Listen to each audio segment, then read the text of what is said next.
હાલો દોસ્તો, અમારા નવા વ્લોગમાં તમારું સ્વાગત છે. તો કરણભાઈ આજે નાસ્તો લેવા છે. કરણભાઈ, નાસ્તામાં શું છે બતાવો ને. નાસ્તામાં છે તીખા ગાંઠિયા ને ડુંગળી.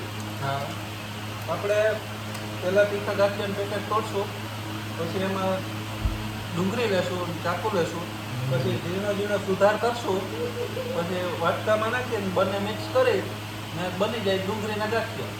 ને પછી હાલો હવે જમવો. તો તમે પણ ઘરે આમ બનાવી શકો છો ગાંઠિયા અને ડુંગળી.